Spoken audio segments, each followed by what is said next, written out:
Wow,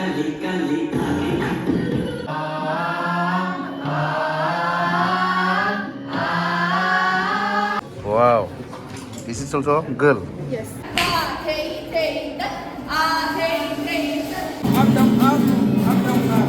Yes.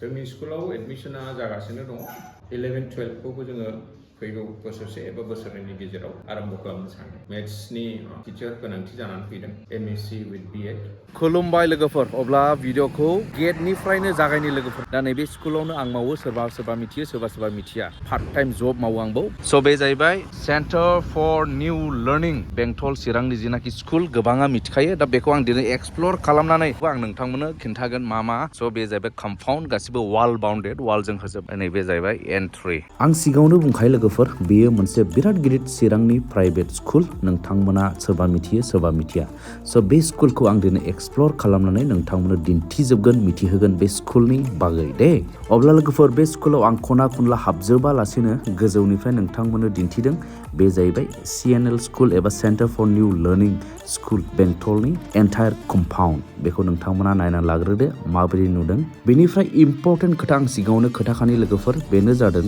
बे स्कुलावहाय मेथामेटिक्सनि थाखाय सासे फोरोंगिरि नांगौ जानानै दं दा बे पस्टनि थाखाय एप्लाइ खालामनो बिथाङा जानांगोन एमएससी रयेल विथ बिएड दा जायफ्रा इन्टारेस्टेड आरो इलिजिबल एप्लाइ खालामनो हागोन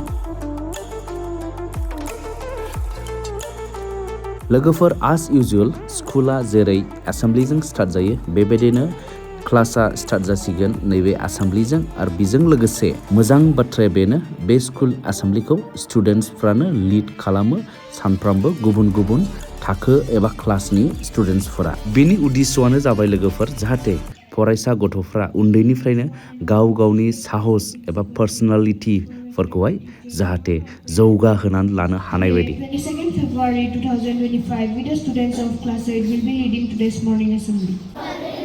All of your name, your kingdom come, honor, as in heaven, give us today our daily bread, forgive us our sins. लोगोफोर बे स्कुलखौ आं मानि थाखाय मोजां होननानै बुंदों बे स्कुलनि मेट्रिक रिजाल्टखौ नायोब्ला 2023निखौ टटेल आपियार्ड 56 फार्स्ट डिभिजनाव थांदों 52 सेकेन्ड डिभिजनाव थांदों 7 बेनिफ्राय थार्ड डिभिजनाव 0 फेलाबो 0 थारमाने 100% पास बेजों लोगोसे आरोबाव माखासे स्टार मार्क मोननाय लेटार मार्क मोननायफोर गोबां दङ लोगोफोर अब्ला बेनि आउटपुटखौ नायब्लानो जों मिथियो दिस इज ए मोजां स्कुल माने मोजां फरायसाफोरखौ दिरुननानै हरदों स्कुल स्टुडेन्टस एबा गथ'फोरनि थाखाय गाव गावनि टेलेन्टखौहाय बोखांनो थाखाय डेभेलप खालामनो थाखाय बिसोरनोहाय प्लेटफर्म नांगौ जायगा नांगौ थुलुंगानाय नांगौ बिसोरनोहाय सोलोंनो आरो गाव गावनि टेलेन्टखौ आरोबाव साबसिनै दाना लानो थाखाय सुबिदा फेसिलिटि नांगौ बेनिखाय नैबे स्कुलाव गासिबो एक्टिभिटिया एभेलेबल जेरै फुटबल बास्केटबलखौ आं फोरोङो बेनिफ्राय मोसानाय मेथाइ खननाय मडार्न डान्स क्लासिकेल बायदि बायदि दा बेखौहाय नोंथांमोननो आङो फोरमायनो थांगासिनो दङ नैबे जाहैबाय स्कुलनि प्लेग्राउन्ड बे स्कुल प्लेग्राउन्डआव दा गथ'फोरखौ होगासिनो दं फुटबल कचिं जायफ्रा फुटबलाव इन्टारेस्टेड बे गथ'फोरखौहाय ट्रेनिं होगासिनो दं एबा फोरोंगासिनो दं बिसोरखौ एनकारेजमेन्ट होगासिनो दं बोखांगासिनो दं माने बिसोरनि टेलेन्ट गाव गावनि फिल्ड अफ इन्टारेस्टखौ लानानैहाय माने बिथांमोनखौ फोरोंनाय जायो माने पार्मानेन्ट कच थाखायो जाहैबाय स्कुलाव नैबे जाहैबाय कच नै येस बे समाव आङो हाबलांबावनि मोनसेबाव पार्ट सिङावहाय नैबेवहायबो वाल दङ बेनिफ्राय आरो नैबेवहाय आरोबाव सेकेन्ड गेट दङ लोगोफोर नैबे जाहैबाय सिङावनि पार्ट सिङावनि एरिया जेरावहाय आङो कचिं होयो गथ'फोरखौ बिसोर गासिबो आंनि स्टुडेन्टसफोर नैबेयो बिसोर बास्केटबल कचिं लाग्राफोर दिनैहाय आं भिडिअ लानायनि थाखाय भिडिअ खालामनायखाय माने आङो दिनै फोरोंनाय जायाखै नैबेवहाय माखासे सारमोना फोरोंगासिनो दं बिसोर गासिबो आंनि स्टुडेन्टस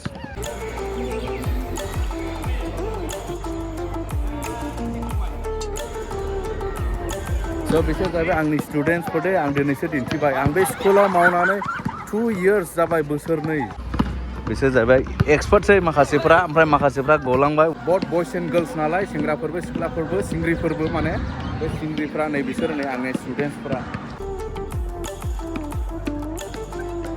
दानिया जों मोनसे बिल्डिङाव गोजौनि स्टारकेस गाखोनानै गोजौनि स्ट'रियाव थांनि बेवहाय माने माखासे एक्टिभिटी दंबावो क्लासिकल डान्स आरो मडार्न डान्स बेखौ नोंथांमोननो दिन्थिनि लोगोफोर दे स' नैबे जाबाय मिसा मा फोरोङोमोनलाय हिप हप डान्स फोरोंफैयो बे मिसा ओमफ्राय बे जाहैबाय बिसोरनि स्टुडेन्टसफोर माने जायफोरा मोसानायाव इन्ट्रेस्टेड सुबुंफोर बिथांमोननि थाखाय बे सुबिदाया बे स्कुलाव दं Yes.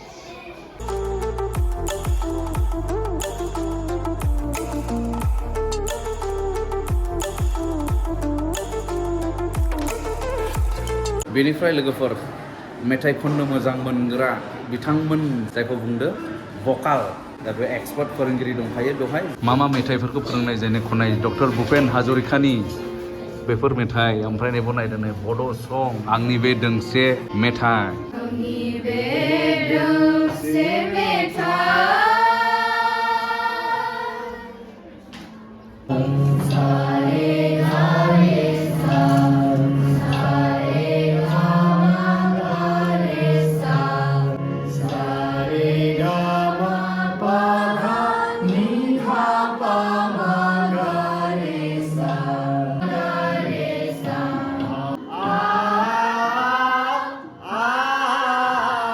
ओमफ्राय नैबे सार धनन्जय आरो नोंनि डिग्रिया मिउजिकआव बिसारक नेक्स्ट नैबे जाहैबाय सार पिटार बेयो जाहैबाय आर्ट टिचार बेयावनि एक्टिभिटी आर्टनि ओमफ्राय सारा बेखौ कर्सआ मा लेभेलसिम बेयो नोंने डिग्रिया आंहा माबा मास्टार डिग्री कमप्लिट खालामनायनि मास्टार डिग्री बे आर्टनि दा बे गथ'फ्रा माबायदि गथ'फोरा जोबोद थाब थाबैनो सोलोंनो हायो माने गोसो गुदुंफोर गासिबो इन्टारेस्टेड ना दा बिसोरबो गासैबो सिरियासलि आखिगासिनो दं आर्ट फोरोंनाय आखिनायखौ खिन्थागासिनो दं नै स्टेप बाय स्टेप नै बेलाय This one you did? Yes. Wow, what is your name? Koel Mondal. Yes. Who is this? Lord Krishna or what? Yes. Sri Krishna. Yes. Radhe. Okay, good. Which class? Class 7 Lily. Class 7 Lily. Yes. Lily section. Sir. Again this one. What is this? This is sketching. Sketching. Yes. Lady. Wow. This is also girl. Yes. Another drawing collection. What is your name? Bhumita. Bhumita. What? Brahmo. Bhumita Brahmo. Which class? Class 8. Class 8. Bini आखिनायफोरखौ नायनि जोङो दे बे मा This is a building. This building I drew it from rough copy. from Rough copy. Okay, next this is also This is also a building. building I made it little bit colorful, yes. This is was drawn in art class. 3D Yes, 3D. 3D art. Okay, And this is ship. this is the ship, not Titanic, no? Okay. Black, okay? Good. बेनिफ्राय जाहाथे स्टुडेन्टसफोरा मोजाङै गुवारै इन्टारनेटफोरनिफ्रायबो सोलोंनो हानाय बायदि बेवहाय दङ digital classroom एबा स्मार्ट क्लासरुम उन्दै गथ'फोरनि रोंगौथिखौ दाखांनानै होनो थाखाय rhymes which is very important for the kids.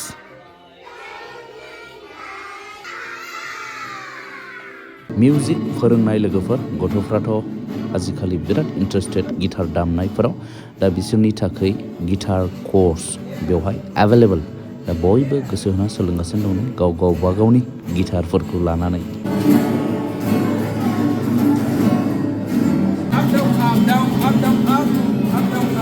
बेनिफ्राय लोगोफोर जाय गथ'फ्रा interested classical dance Indian classical बेखौबो बेयाव फोरोंनाय जायो बेयाव फोरोंगासिनो दङ नै क्लासिकेल डान्स काथाक ना मा होनो बेबायदि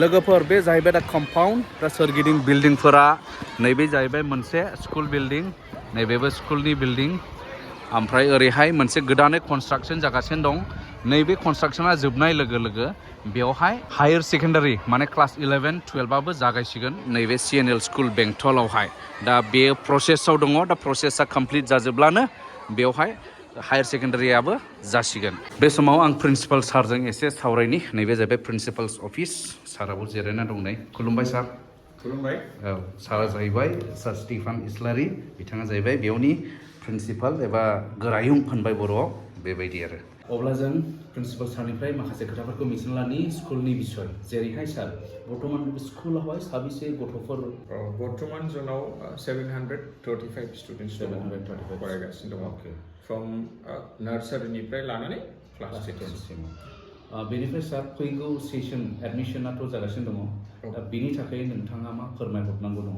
जोंनि स्कुलाव एडमिसना जागासिनो दङ क्लास नार्सारिनिफ्राय लानानै जोङो क्लास 7 सिम एडमिसन होगासिनो जायफोरा फरायफैनो गोसो पेरेन्टस बिथांमोना फैनानै अफिसनिफ्राय फर्मखौ लांफैनो हागोन आरो एडमिसनखौ खालामनो हागोन जोंनि स्कुलाव आरो थाबैनो जोङो 11-12खौबो जोङो फैगौ बोसोरसे एबा बोसोरनैनि गेजेराव ओरै कनस्ट्राक्सना कमप्लिट जायोब्ला जों बेखौ आरम्भ खालामनो सानो पस्ट मोनसे नांगौ बा पस्ट मोनसे खालि जानानै दं फोरोंगिरिनि थाखाय सार बेनि थाखाय बेखौ जोङो माने मेथ्सनि थाखाय मेथ्सनि टिचार गोनांथि जानानै फैदों MSc with B.Ed जोङो माने क्वालिफाइड टिचार नागिरगासिनो दङ सोरबाफोर जोंनि गेजेराव बा खाथि खालायाव दङब्ला रिजिउम होफैनानै जोंनि अफिसाव होफैनानै जमा होफैनो हागोन स' लोगोफोर बे जाहैबाय Centre for New Learning School बेंटल चिरां दा बे स्कुलावहाय नोंथांमोना गाव गावनि गथ'फोरखौ एडमिसन होनानैहाय मोजां फिउचारखौहाय नुनो हायो आरो बेजों लोगोसे मोजां फाउन्डेसन